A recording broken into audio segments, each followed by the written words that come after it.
Hello and welcome to this week's Football Digest Extra Time. I'm Joe Chapman. I'm the West Brom reporter for the Birmingham Mail. And I'm joined this morning by the Chronicle's chief Newcastle writer, Ryder, to reflect on the weekend's big battle at the bottom of the Premier League. The Baggies and the Magpies played out a goalless draw at the Hawthorns, but with fellow strugglers Fulham picking up a shock win at Liverpool later in the day. It wasn't the best result for either team, was it, Lee? No, you're right, Joe. I think actually when I left the ground, it actually felt like, okay, it wasn't the best result, but it was a decent point. By the time I got back to my car and heard that Fulham were winning, and then obviously driving up the road, listening to the radio and Liverpool losing to Fulham, it actually was a bad result for both teams. And, now, I'm looking at that. I'm looking at this sort of mess, the scrap at the bottom. And for me, it's going to take something spectacular for West Brom to get above that relegation, line. And then after that, it's, between Brighton, Fulham and Newcastle. And Fulham are the ones who are looking strong at the minute. Yeah, it was a mischance for Albion without doubt. I mean, going to that game, we knew that having played against Everton in the week, it was going to be a particularly challenging ask for the players because of the energy levels they expended on the Thursday. And then to play pretty much the biggest game of the season up until then, that point on, kind of half a tank was a big ask. It was kind of the game, the way it panned out early doors. I thought Newcastle started the better.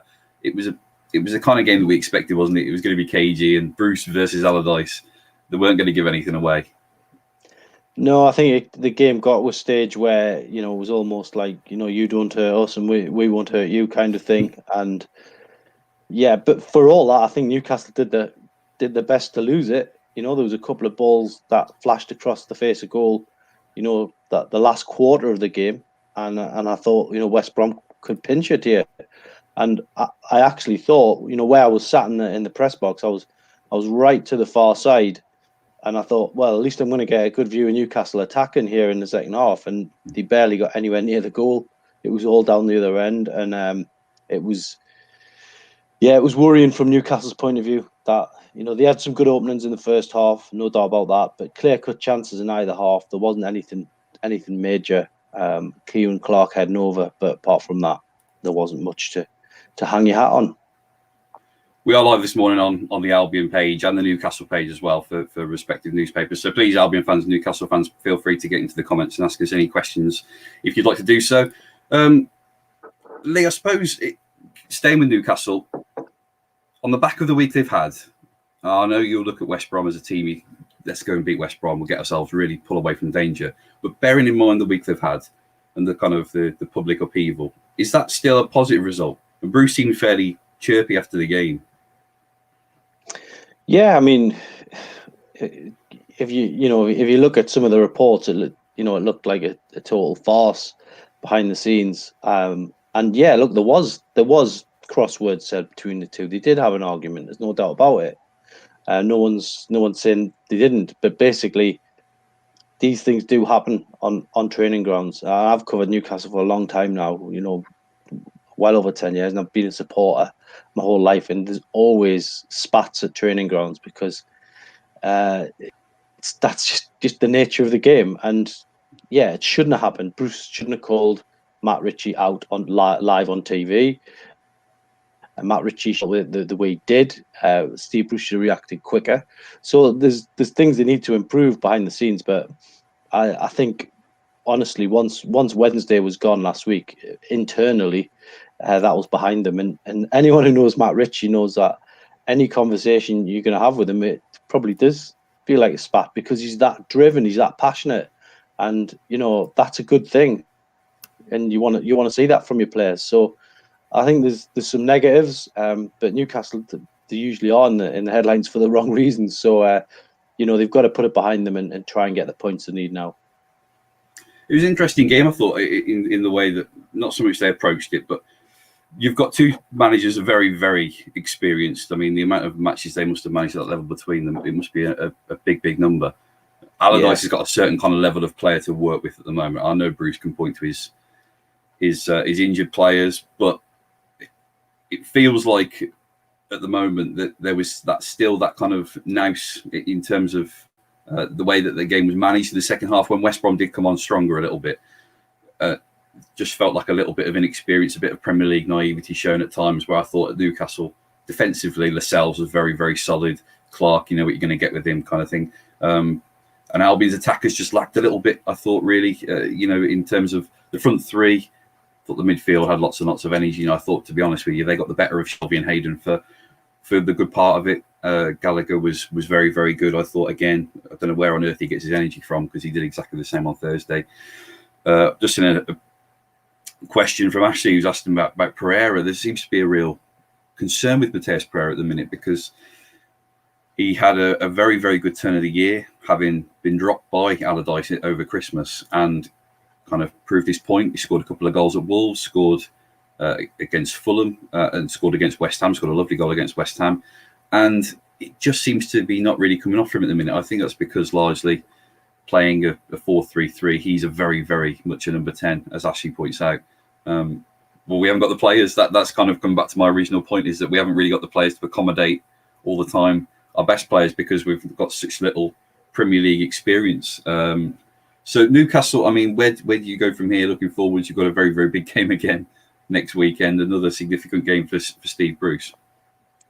Yeah, Aston Villa next at St James's Park on Friday night, and I suppose the advantage of it is that they can psychologically they can put the gap between them and Brighton and Fulham, which would, going into the weekend, it would put the pressure on the two below them. And if they can do that, I think Fulham have got Man City next up. So you're just hoping that Newcastle can put a couple of wins together now. They haven't done that for such a long time. And Steve Bruce keeps reminding us how a league works by saying it's about the accumulation of points. Yeah, we know that, but Newcastle haven't managed to put 2 or 3 wins together for such a long time. And had it not been for their, what you would say, solid but unspectacular form at the start of the season, then they could be where West Brom or Sheffield United are at the moment, and that's got to be the danger. For all that, I still think that West Brom under Sam could put 2 wins together, and then that would just change the complexion of it altogether. Yeah, the really frustrating thing that I think may still even now come back to haunt them is the goal difference is so woeful that they took a hiding from most teams under Slaven and under Sam. Go back to the end of 2020, where they were being beaten 5-0 by Leeds and 5-1 by Palace. They were beaten 4-0 by Arsenal, and I think eventually they've kind of found their feet. There's not a lot of Premier League experience in that back line, but Allardyce has finally had a chance to work with them, marshal them, spell out exactly what he wants from them on a weekly basis. That, coupled with the January signings, have made a really, really big difference. 3 clean sheets in 4 games is a great return, but their problems at the minute are at the other end of the pitch. That's where it's going to be, is can they get him by Diane, who has the highest expected goals average in the Premier League since he's signed, and he's only got 1 goal.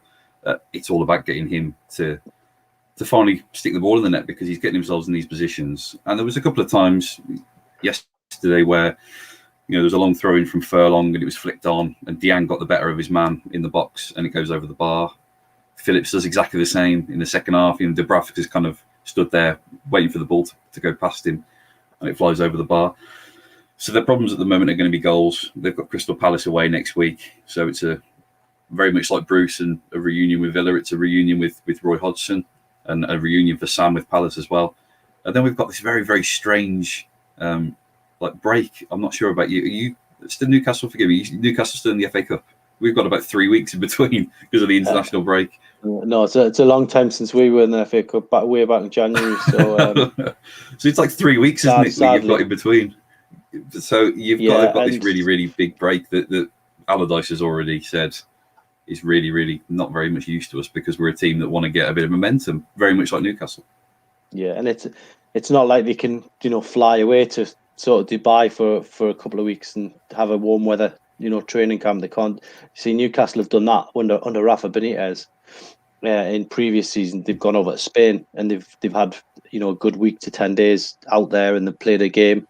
And I think it just lifts everybody when you can do that, have that. But certainly the players. I know the fans hate to see when we're all freezing cold over here, and the squad end up getting a sunshine break out of it. You know, they hate to say that, but for Rafa Benitez, it was actually on both occasions when they returned to England, they had picked up a good couple of results, and it just refreshes everybody. So, but sadly, West Brom won't be able to do that. So, it's that is going to be the crux for them, really, isn't it? How they sort of respond on the other side of that. And but as I say, I do think you couldn't write them off completely, because Big Sam is certainly capable of stringing a couple of results together, and that's what he'll be looking for. He'll be looking to get one of the teams above them within swinging distance, and if he can do that, then the jitters start coming in, and that's what Newcastle actually need to avoid. They need to get out of this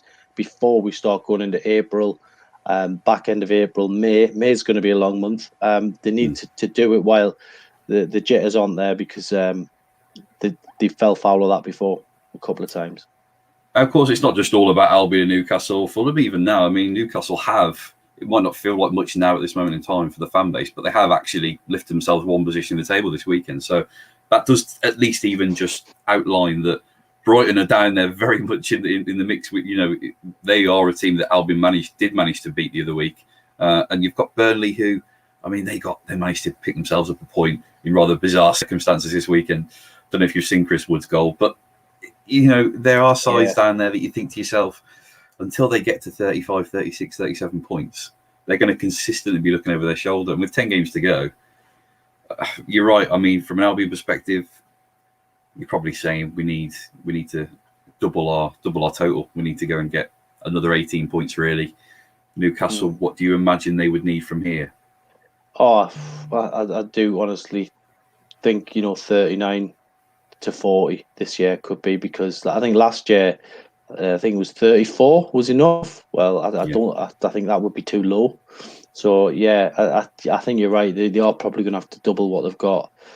So they would have to put a decent run, but they've just got to give what I'm trying to get across is they need to give themselves that platform to do it by getting those back-to-back wins, because you know what it's like. You pick up 6 points in a week, then it just changes the whole mood of everybody, and it can also work in the reverse to the teams above you. So, like Brighton at the moment, they're in free fall, and they will be seriously worried about Fulham's form at the moment. Fulham look, and they're under less pressure than because simply they got promoted last season, so the odds were always stacked against them. Newcastle, this is their fourth season in the Premier League, so they shouldn't be anywhere near this, really. They should be up where Wolves and Crystal Palace and teams like that. They should be beyond the 30-point mark at least now, and they're not. They've got themselves in a mess, so it's going to be interesting to see how the next couple of games go. Honestly, we talked about that Fulham game on the way as we were driving our various ways down the motorway yesterday, or up the motorway in your case. It didn't really even surprise me that Fulham were going to go and get a point there, or a result there yesterday. It's just the way, and that's not even so much Liverpool, but Fulham, actually, every time I've seen them recently, I've been really, really impressed. I think it must be that no pressure, that kind of that, and that's something I think Scott Parker is a very, very good young coach, isn't he? Somebody that I think can go very far, and he's got a very, very talented squad of players. And there is a little bit of a case of, well, we've got nothing to lose here. Let's just give it our absolute best. But they are catching teams out more often than not, and the pattern of results that they've managed to accrue in the last 2 or 3 months is pretty remarkable, to be honest. Yeah, and I just think as well with Fulham, and it's a great football club going down there, Craven Cottage. It's so different to every other Premier League ground for me. It's very quaint, but then all of a sudden you see the passion, coming out of the fans in front of that stand where the press box is, and they walk into the game with the Financial Times tucked under their arm, but then it goes into football mode for 90 minutes, and it's brilliant. It's one of the best grounds to go to. But I still think for all that, there's a bit less pressure about it. They're nowhere near the biggest team in London. They're a yo-yo team. They're always coming up and down. They've had success. Down the years, they've spent a bit of money, but really they're not going to be turning up at the ground, protesting if they get relegated. It's not like sort of Newcastle where there will be, a lot will be said, and banners get, we've had banners outside the ground this season, even with no fans in, and obviously you don't condone that during the lockdown because we're all meant to be sticking to rules. But Newcastle fans have had enough of the current ownership, basically, and it's time for a change. I think we all know that. So that adds to the pressure, and then if they get relegated, it's then down to poor leadership again off the field, because it'll be the third time since 2009 that they would go down. But then you flip that and you think of Fulham, if they go down, it'll be what a great effort from Scotty Parker and the boys. It's totally two different scenarios altogether. The lack of it felt to me, and it was put to me, and I totally agree with it in the press box yesterday, was when you kind of back before the pandemic began and you used to have your regular Super Sunday show in, might be a double header, and they would crowbar a championship game in at midday. It kind of had that little bit of a feeling to it, didn't it? I know it did. Yeah. If you had 30,000 fans in there yesterday with loads of away fans, it would have been a lot more, exciting as a I suppose, in terms of atmosphere, and but it felt like, the lack of goals, really, the lack of goal opportunities. We could talk here about Diane and Pereira not firing, and Philip should have scored, and Albion's. They've given themselves a bit of a platform on which to build in terms of they've turned the defence around, they've got the midfield sorted. It's now just about, can you stick the ball in the net? They've been competitive week on week. Newcastle's problem, I suppose, at the moment is more obvious in that they are missing their best forward. That's kind of it. Until then, when are you talking Callum Wilson back? Are you talking Easter time? I think he could be back for the last 8 or 9 games, which would be a massive boost. If after that international break, he could be in and around it. Now that's great. Let's hope that's true from a Newcastle point of view. But even then, even if he gets back, the service has got to be better. Ryan Fraser actually delivered. Well, I say delivered. He produced 14 crosses yesterday, and only two of them got to where they needed to be. I think one of them was from a corner, which Kieran Clark had it over. So you just need to get back to basics. I don't want to sound like a coach here or anything, but you didn't see at any stage in the second half them getting down to the byline, cutting the ball across the 6-yard box, and then give Dwight Gale an opportunity. Give somebody an opportunity to just slide in and get a foot on the end of it. It just didn't happen. In fact, the only time it did happen was Joe Linton in the first half. He got down the right wing, and then probably when you were hoping he would have a shot, he cuts it across for Fraser, and it got, I think, one of the West Brom defenders got out for a corner. Joe Linton probably doesn't know whether he's coming or going, because he's been, he come in as this number 9. Then they said, can you play out wide again? So yesterday he was probably, well, you told me to play out wide, so I'm trying to provide it for someone in the middle. But look, it was one where he probably needed to hit it across the face of the goalkeeper, and it probably would have opened the game up had it gone in. But we should be so lucky watching that yesterday. Well, to finish on, we'll just kind of assess the final, how the situation is at the very, very bottom. I suppose it is probably realistically between. I've got to say, Sheffield United, that was a pretty big blow for them on Saturday. I've got to say, even as a West Brom fan, as a West Brom reporter, that is probably them gone. Which seems a bit rich coming from me, but I think, it's always very, very. Go on, Lee. I was just going to say, to be fair, they should have probably been gone weeks ago. Really, Newcastle handed them a lifeline by being so bad down at Bramall Lane to give them their first win in January, and then as did we. We gave them a lifeline as well. So it's they've had a helping hand, but yeah, I think they're gone, and after that, as you say, West Brom are going to need some good form, and then is it down to 3? Could we say it's a mini league of 3 now? Brighton, Fulham, and Newcastle. My concern with that would be that after the game against Brighton last weekend, and knowing that he had the Everton game, and Sam was very, very vocal in he's voicing his disapproval that that Everton game had been rescheduled. I can understand that as well. And the Newcastle game was absolutely enormous for them. And you think to yourself, could we not have played that in April or, before the international break? They came through that and were done, really. They played pretty well for the large part of the game, and Everton showed just a bit more quality in the second half and nicked the win. But the Newcastle game, you think to yourself, right, we've got to just go and win the game. And he said as much, it pretty much a must-win. We have to go and win that game of football. My concern there is when you put such a label on a game like that, where do you go from there? Because if you don't win that match, it's, on to the next one. We'll take it week by week. Can you go and beat Crystal Palace next week at Selhurst? They've got Wilfried Zaha back. They were well beaten last night, but we all know what an impact he makes to them when they're playing against teams in and around them in the league table. So that's a challenge in itself. If you can go and win at Selhurst Park, I think after the international break, they've got teams like Southampton at home. They've got Wolves to come at home. I think they've got to go to Leeds. So they've got games they can probably against sides who are going to be safe, who are not going to be in Europe. You think to yourself, well, sides who you'd like to think will have their flip-flops on. Leeds on the last game of the season in front of a few thousand fans would be nice. Newcastle at home on the last game? Well, actually, we're away to Fulham. So okay, that could be all or nothing then. It could be. It could be. Look, all the TV companies will be praying that is still a possibility of, and if it is, then I've already predicted that Newcastle would lose that game because it's exactly the scenario where they fail. Big question then for you, is I'm really, from an Albion point of view, I'm really, really struggling at this moment in time, largely because of the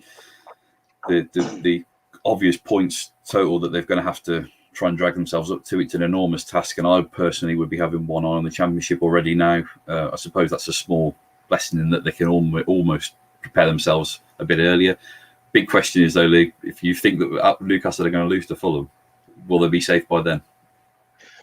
Well, what I'm saying is if they end up in that scenario, I think they would lose to Fulham, which would be disastrous because they would go down.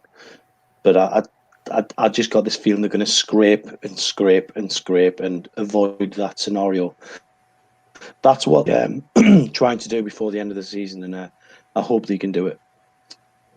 And then it's all kind of systems go for next season with fans returning, hopefully, and who knows? Albion Newcastle might be a Premier League team still in front of thousands of supporters. That would be some achievement if both of these teams are still in the Premier. And you've got 3,000 fans going down to the Hawthorns there. I think everyone on this podcast would be delighted with that. So, but there's still a lot of games to be played. It's an 11 game season now, if you like, isn't it? And you've got it. If you win the majority of those 11 games, then you're giving yourself every chance.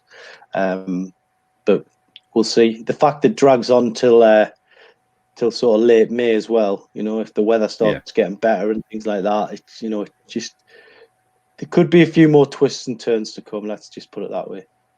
Yeah, yourself up at the Chronicle, myself, Birmingham Mail, Birmingham Live will be covering it every step of the way as well, Lee. Thank you very, very much for joining me this morning on the Football Digest, and cheers, Joe. We'll speak again soon. Cheers, Joe. Thanks.